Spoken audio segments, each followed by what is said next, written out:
തട്ടിപ്പിനിരയായി കംബോഡിയയിൽ കഴിയുന്ന ഗൃഹനാഥനായി നീതി തേടി കുടുംബം. 1.5 മാസമായി ജയിലിൽ ദുരിതമനുഭവിക്കുന്ന കോഴിക്കോട് പേരാമ്പ്ര സ്വദേശി രാജീവന്റെ കുടുംബമാണ് മോചനത്തിനായി അധികൃതരുടെ കനിവ് കാത്ത് കഴിയുന്നത്. കിഴക്കി പേരാമ്പ്രയിലെ മാണിക്കോത്ത് രാജീവനാണ് 1.5 മാസമായി കംബോഡിയയിലെ BMC ഹൈക്കോടതി ജയിലിൽ കഴിയുന്നത്. 65 പേരുള്ള തടങ്കൽ പാളയത്തിൽ 6 ഇന്ത്യക്കാരാണ് ഉള്ളത്. അതിൽ രാജീവൻ മാത്രമാണ് മലയാളി.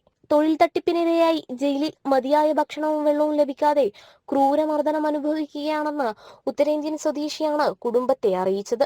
അച്ഛൻ്റെ അവസ്ഥ ഭയങ്കര ദയനീയമാണ്. ആരോഗ്യനിലയൊക്കെ ഭയങ്കര ഗുരുതരാണ്. ശബ്ദം പോലും ഇല്ല, അയാൾക്ക് സംസാരിക്കാനൊന്നും പറ്റുന്നില്ല. ആൾ എത്രയും പെട്ടെന്ന് രക്ഷിക്കാൻ പറ്റുമോ എന്നാണ് ചോദിക്കുന്നത്. ഇല്ലെങ്കിൽ അച്ഛൻ എന്തെങ്കിലും ആപത്ത് സംഭവിക്കും. അച്ഛൻ്റെ റൂമിൽ 3 പേര് ഇപ്പം മരിച്ചിട്ടുണ്ട്. ഞങ്ങൾക്ക് അച്ഛനല്ലാണ്ട് വേറെ ആരുമില്ല. അച്ഛനെ ആശ്രയിച്ചിട്ടാണ് ഞങ്ങൾ ജീവിക്കുന്നത്. സൗദി അറേബ്യയിലെ ദമാം അന്താരാഷ്ട്ര വിമാനത്താവളത്തിൽ 16 വർഷം ജോലി ചെയ്തിരുന്ന രാജീവൻ അവസാനമായി 6 മാസം മുമ്പാണ് നാട്ടിലെത്തിയത്. പിന്നീട് സുഹൃത്തായ പത്തനംതിട്ട സ്വദേശിയുടെ പരിചയത്തിൽ പുതിയ ജോലിക്കായി ബാങ്കോക്കിലെത്തി. 2 ആഴ്ചത്തെ ജോലിക്ക് ശേഷം കൂടുതൽ ശമ്പളമുള്ള ജോലി കംബോഡിയയിൽ ലഭിച്ചതിനെ തുടർന്ന് അവിടെ എത്തുകയായിരുന്നു. പത്തനംതിട്ട സ്വദേശിയായ ജോർജിന് വഴിയായിരുന്നു ജോലി ലഭിച്ചത്. പോയിപ്പേട്ട എന്ന സ്ഥലത്ത് കോൾ സെന്ററിലായിരുന്നു ജോലി.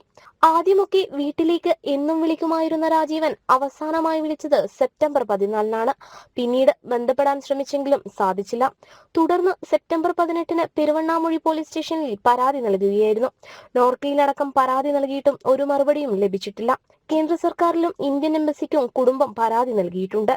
കേന്ദ്ര സർക്കാരിന്റെ നയതന്ത്ര ശ്രമം രാജീവനെ തടവറയിൽ നിന്ന് മോചിപ്പിക്കുമെന്ന് തന്നെയാണ് ഇവരുടെ ഉറച്ച വിശ്വാസം. നീതി തേടി കാത്തിരിക്കുകയാണ് ഈ കുടുംബം. ഉറ്റവൻ ഉടനെത്തുമെന്ന പ്രതീക്ഷയിൽ. ക്യാമറമാൻ സനലിനോടൊപ്പം ദിസ്ന സുരേഷ്, ജനം, കോഴിക്കോട്.